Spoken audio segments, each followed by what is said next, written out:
President Trump says that he's going to protect people with pre-existing conditions, but he has not explained how he would do that. And that was one of the toughest nuts to crack when they were passing the Affordable Care Act. So tell us specifically, how would your administration protect Americans with pre-existing conditions to have access to affordable insurance if the Affordable Care Act is struck down? Well, thank you, Susan. But let me just say, addressing your very first question, I couldn't be more proud to serve as vice president to a president who stands without apology for the sanctity of human life. I'm pro-life. I don't apologize for it. And this is another one of those cases where there's such a dramatic contrast. Joe Biden and Kamala Harris support taxpayer funding of abortion all the way up to the moment of birth. Late-term abortion. They want to increase funding to Planned Parenthood of America. Now, for our part, I would never presume how Judge Amy Coney Barrett would rule on the Supreme Court of the United States, but we'll continue to stand strong for the right to life. When you speak about the Supreme Court, though, I think the American people really deserve an answer, Senator Harris. Are you and Joe Biden going to pack the court if Judge Amy Coney Barrett is confirmed? I mean, there have been 29 vacancies on the Supreme Court during presidential election years, from George Washington to Barack Obama. Presidents have nominated in all 29 cases. But your party is actually openly advocating adding seats to the Supreme Court, which has had 9 seats for 150 years, if you don't get your way. This is a classic case of if you can't win by the rules, you're going to change the rules. Now, you've refused to answer the question. Joe Biden has refused to answer the question. So I think the American people would really like to know, if Judge Amy Coney Barrett is confirmed at the Supreme Court of the United States, are you and Joe Biden, if somehow you win this election, going to pack the Supreme Court to get your way? I'm so glad we went through a little history lesson. Let's do that a little more. In 1864... Well, I'd like you to answer the question. No, Mr. Vice President, I'm speaking. I'm speaking. Okay. In 1864, one of the, I think, political heroes, certainly of the president, I assume of you also, Mr. Vice President, is Abraham Lincoln. Mm-hmm.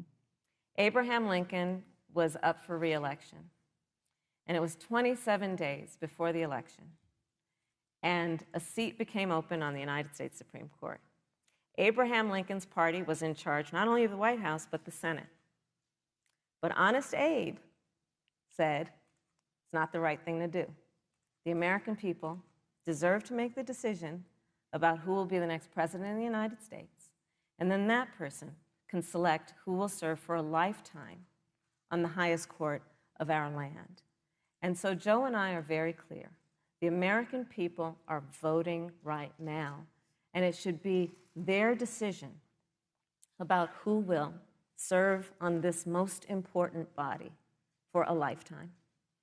Thank you, Senator Harris. People, Susan, are voting right now. They'd like to know if you and Joe Biden are going to pack the Supreme Court if you don't get your way in this nomination. Let's talk about packing. You once again gave a non-answer. Joe Biden gave a non-answer. Trying to answer you now. The American people deserve a straight answer. And if you haven't figured it out yet, the straight answer is they are going to pack the Supreme Court if they somehow win this election.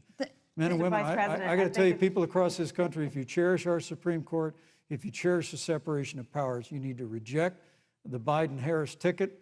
Come November the 3rd, re-elect President Donald Trump, and we'll stand by that separation of powers in a 9-seat Supreme Court. Yeah, let's talk about packing the court then. Let's talk about the fact. Yeah, I'm about to.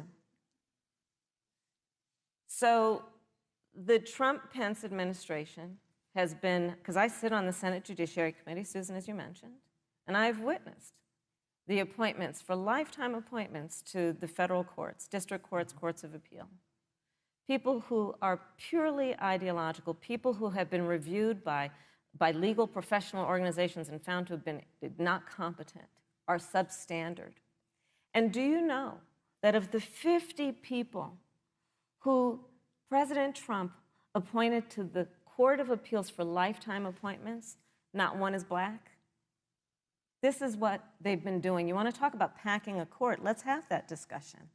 All right, thank you, Senator. Let's go on and talk about the issue of racial justice. I just want the record to reflect she never answered the question. So I think maybe in the next debate, Joe Biden will answer the question, but I think the American people know the answer. Thank you, Vice President.